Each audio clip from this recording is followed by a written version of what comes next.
या देवी सर्वभूतेषु विद्यारूपेण संस्थिता नमस्तस्यै नमस्तस्यै नमस्तस्यै नमो नमः।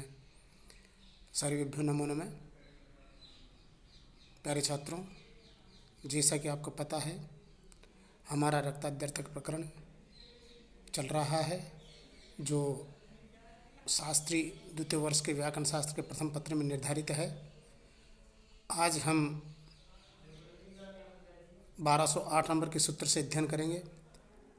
1207 नंबर के सूत्रों तक का अध्ययन कल हमने कर लिया था। जैसा कि आपको स्क्रीन पर दिखाई दे रहा है, 1208 नंबर का सूत्र है दृष्टम सामः। अलग प्रकरण है कल से।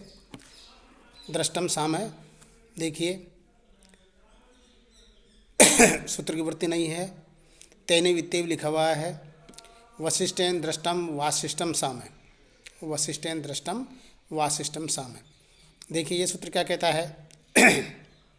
वशिष्ठेन तृतीयांत है, दृश धातु से कत प्रत्यय दृष्टम देखा गया, अर्थात वशिष्ठ ऋषि के द्वारा देखा गया जो साम है, साम के जो मंत्र है जो वशिष्ठ ऋषि के द्वारा देखे गए हैं।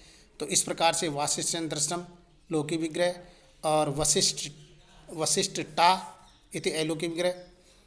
दृष्टम साम जो सूत्र है उससे अण प्रत्यय कृत तद्युत समासा से प्राप्त संज्ञा सुपो धातु से सुप का लोप और आदि वृद्धि होकर के और यचिमम से भय संज्ञा और यस्य से आकार का लोप होकर के वासिष्ठ बनता है। वासिष्ठ बनेगा। वासिष्ठ बनने के पश्चात पुनः प्राप्त संज्ञा होगी। प्रथमा विभक्ति के वचन में पुनः सु प्रत्यय आएगा और सु को अमादेश अमीपुर से पूर्व रूप वगैरह होकर के और ये वासिष्ठम साम इस प्रकार से ऐसा प्रयोग बनता है।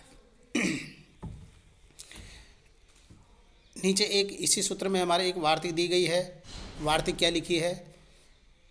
अस्मिन अर्थे अणडित वा वक्तव्य, अस्मिन अर्थे णिण वा वक्तव्य, डित वा वक्तव्य, अर्थात तेन दृष्टम इस अर्थ में, अस्मिन अर्थे इसका मतलब हो गया तेन दृष्टम, तो तेन दृष्टम इस अर्थ में विकल्प से डित वा वक्तव्य, उसका विकल्प रूप से डिदत भाव कहना चाहिए।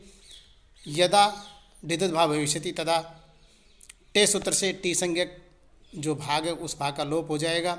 जैसे यहाँ पर उदाहरण दिया आपको स्क्रीन पर दिखाई दे रहा है, उष्णसा दृष्टम ओष्णसम, उष्णसा दृष्टम ओष्णसम ओष ओष्णम और ओष्णसम।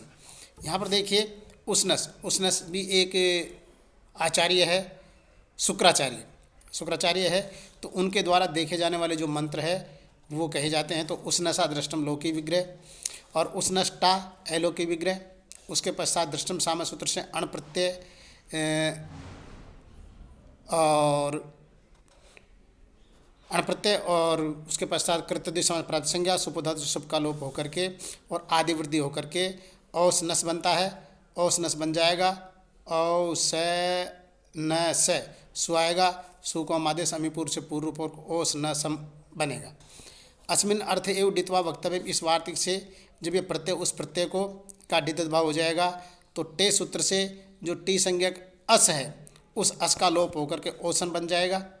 ओसन बनने के पश्चात ओसन बन जाएगा और ओसन बनने के पश्चात सु आएगा, सु को हमारे समीपुर से पूर्व रूप होकर के ओसनम, ऐसा प्रयोग ये बनेगा। इस प्रकार से इसके दो प्रयोग बनते हैं, एक तो ओसनसम और एक औष्णम। ये दो प्रयोगों की सिद्धि यहाँ पर होती है। अग्रिम सूत्र आया हमारा कलेर ढक। देखिए कलेर ढक सूत्र क्या है। कलेर ढक वृत्तिवरा इत्यत्रापि न लिखितम, तो कलिना दृष्टम कालेयम साम है, कलिना दृष्टम। कलेर ढक, कले पंचम्यंतम अस्ति, ढक प्रथमांतम अस्ति। इस प्रकार से सूत्र दो पदों वाला ही है। यहाँ पर भी उसी प्रकार से होगा, वही दृष्टम वाला अर्थ चल रहा है। तो देखा गया साम, इस अर्थ में तृतीया समर्थ जो कली शब्द है उस कली शब्द से ढक प्रत्यय होता है। ढक में ककार की संज्ञा है और जो ढ है उस ढ को आय ने ई ने ई फटकस का अभ्याम से ए आदेश होकर के और इसका प्रयोग बनता है कालेयम। देखिए कलिना दृष्टम कालेयम, तो कलिना दृष्टम लौकी विग्रह और कलिटा इति अलोकी विग्रह। कलेर ढक सूत्र से ढक प्रत्यय हो जाएगा, अनुबंध लोप हो जाएगा और तद्धितांत जो हम कहते हैं कृतद्धित समास से प्राप्त संज्ञा हो जाएगी, सुपधातु से सुप का लोप हो जाएगा और आय ने इन ये फटक जगह में सूत्र से ढय के स्थान पर ए आदेश होकर के आदि वृद्धि होकर के और ये बन जाएगा हमारा काले। ये काले बन गया। काले बनने के पश्चात सु आएगा, सु को हम आदेश अमीपुर से पूर्व रूप होकर के और ये प्रयोग बन जाएगा हमारा कालेयम शाम है। अर्थात कली नामक जो कोई भी व्यक्ति है उस व्यक्ति के द्वारा देखा गया सामवेद का मंत्र या सामवेद के कुछ अंश। अग्रिम सूत्र आया हमारा, जैसा कि आपको दिख रहा होगा स्क्रीन पर, वामदेवात् डड्ड्यौ, वामदेवात् डड्ड्यौ, वामदेवेन दृष्टम साम वामदेव्यम। यहाँ पर भी देखिए वामदेवेन अर्थात वामदेव नाम का कोई जो ऋषि है, कोई सामान्य व्यक्ति, उसके द्वारा देखा गया जो मंत्र है वो कहलाएगा वामदेवम। तो यहाँ पर उसी अर्थ में देखा गया अर्थ में वामदेव शब्द से डेत और डे प्रत्यय होते हैं। दो प्रत्यय होते हैं, एक तो डेत और एक डे प्रत्यय होते हैं। उदाहरण यहाँ पर दिया है वामदेव्यम। देखिए वामदेव्यम उदाहरण जो दिया वो किस प्रकार से है। वामदेवेन दृष्टम लोके विग्रह और वामदेव टा इति अलोके विग्रह। दृष्टम साम्यम सूत्र से जो अण प्रत्यय प्राप्त था तम प्रबाद्य उसको बात करके वामदेवात् डड्ड्यौ इस सूत्र से डेत या डे कोई भी प्रत्यय कर लेंगे, प्रयोग यही बनेगा। उसके पश्चात देखिए कृतद्धित समास से प्राप्त संज्ञा हो जाएगी, सुपो धातु से सुप का लोप हो जाएगा, आदि वृद्धि हो जाएगी और जब डित का टी संज्ञक आकार जो है उस टे का लोप होकर के वामदेव्य बन जाएगा। वामदेव्य बनने के पश्चात पुनः प्राप्त संज्ञा प्रथमा विभक्ति के एक वचन में सु प्रत्यय आएगा। उस सु को अमादेश अमीपुर से पूर्व रूप होकर के वामदेव्यम, इस प्रकार से ये प्रयोग बन जाता है। इस प्रकार से प्रयोग बना हमारा वामदेव्यम।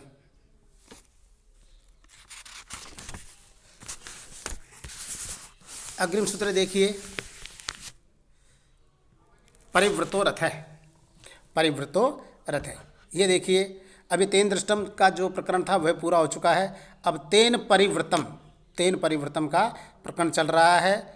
जो ये हमारा प्राग्दिव्यते प्रकरण उसका चौथा प्रकरण है, चौथा अर्थ है, प्रकरण तो नहीं है, चौथा अर्थ है। तो परिव्रत रथ है। देखिए परिव्रत रथ है, परिवृत्त प्रथमांतम अस्ति, रथ है प्रथमांतम अस्ति। इस प्रकार से ये सूत्र दो पद वाला ही है। तेन रक्तम रागा सूत्र से और प्राग्दिव्यते अण से दोनों की अनुवृत्ति चली आ रही है।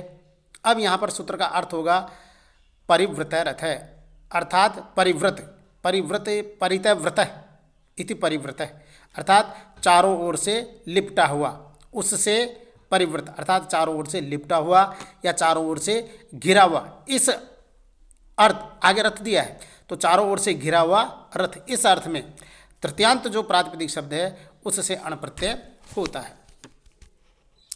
प्यारे छात्रों स्क्रीन पर आपको उदाहरण दिखाई दे रहा, वस्त्र परिवृतो वास्त्रो रथ है, वास्त्रो रथ है। तो यहाँ पर उदाहरण है हमारा वास्त्रो रथ है। जब हम इसका लौकिक अलौकिक विग्रह करेंगे तो वस्त्रेण परिवृत लौकिक विग्रह और वस्त्र टा इति अलौकिक विग्रह।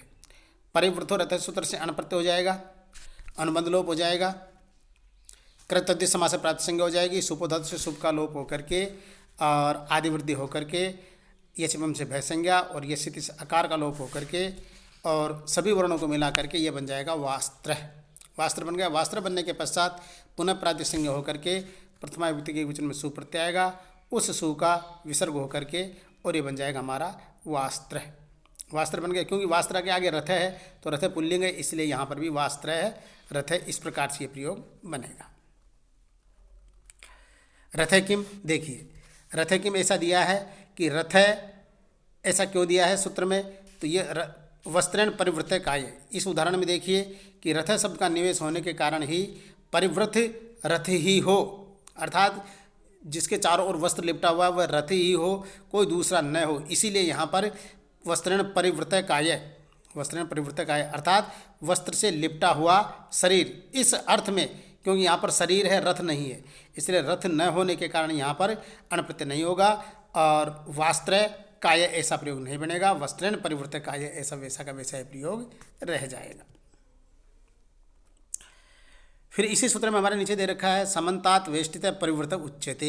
देखिए पाणिनि जी ने बताया है कि परिवर्तक कह तो दिया, लेकिन परिवर्तक किसे कहते हैं तो उसका अर्थ बता रहे हैं। क्या बता रहे हैं अर्थ? समन्तात वेष्टित है, अर्थात चारों ओर से ठीक प्रकार से ढका हुआ। समन्तात वेष्टित है, समन्तात वेष्टित है, चारों ओर से अच्छी प्रकार से ढका हुआ, यह है परिव्रत का अर्थ। न छात्रई परिवृतो रथ है, इसीलिए यहाँ पर नहीं होगा। तेन ई है नहीं, इसलिए यहाँ पर नहीं होगा। क्या? छात्रई परिवृतो रथ है, छात्रों से घिरा हुआ रथ, अर्थात छात्र शब्द से अनप्रत्यय नहीं हो सकता, क्योंकि छात्रों से रथ पूरा ढक नहीं सकता, इसलिए यहाँ पर अनप्रत्यय नहीं हुआ है।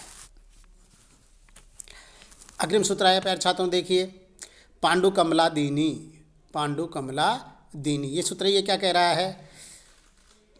पांडु कमला पंचम्यंतम अस्ति, इनि प्रथमांतम अस्ति, परिवृतो रथ है और तेन रक्तम रागा, दोनों सूत्रों की अनुवृत्ति यहाँ पर चली आ रही है। तो सूत्र का अर्थ होगा तृतीयांत समर्थ पांडु कंबल प्रातिपदिक से, तृतीयांत समर्थ पांडु कंबल प्रातिपदिक शब्द से परिव्रत अर्थात लिपटे हुए अर्थ में इनि प्रत्यय होता है, इनि प्रत्यय होता है। तो यहाँ पर पांडु कंबली प्रयोग बनेगा। तो देखिए उदाहरण देखते हैं अपन, पांडु कंबलेन परिवृत इति लोकी विग्रह और पांडु कंबल टा इति अलोकी विग्रह।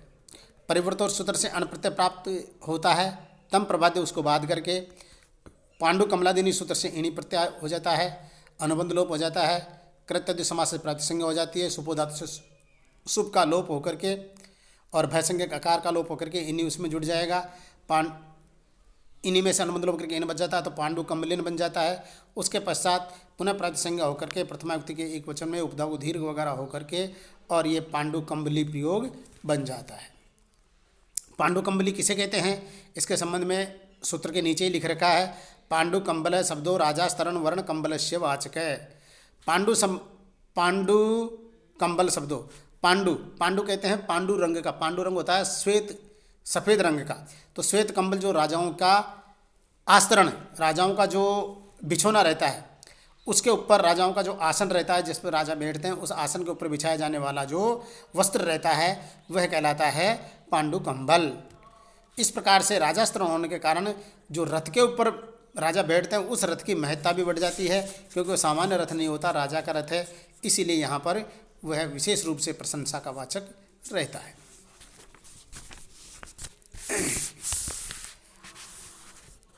आज का अंतिम सूत्र और देख लीजिए, द्वीपवयाघ्रातीय सूत्र है, द्वीपिनो विकारे देप्यम, द्वीप वयाघ्रातीय। इसमें देखिए ये जो बता रहा है सूत्र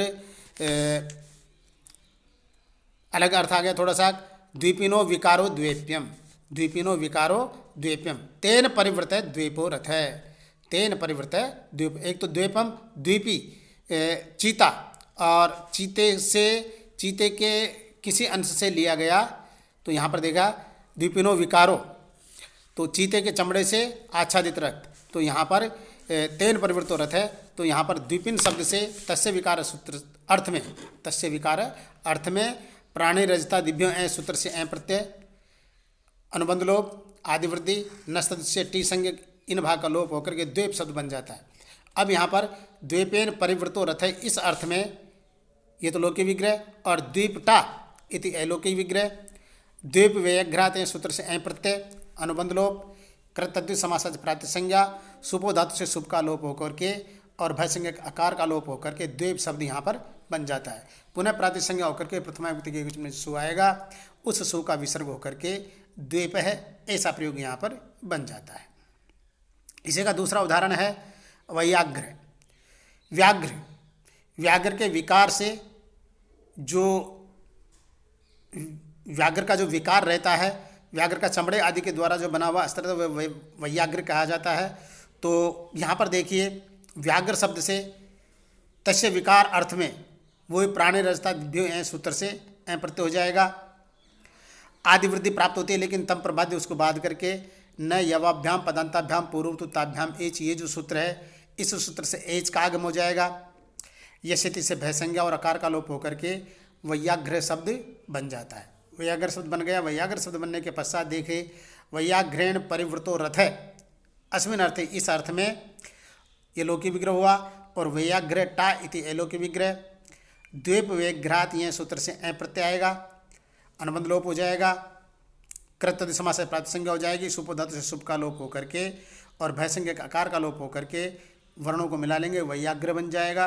वैयाग्र बनने के पश्चात पुनः प्रातिसंज्ञा होकर के प्रथमा विभक्ति के एक वचन जो सु आएगा उस सु का विसर्ग होकर के और ये प्रयोग बनेगा हमारा वैयाघ्र। अद्य दिवसस्य कृते एतावत् एव बलम्। नमो नमः। धन्यवाद है।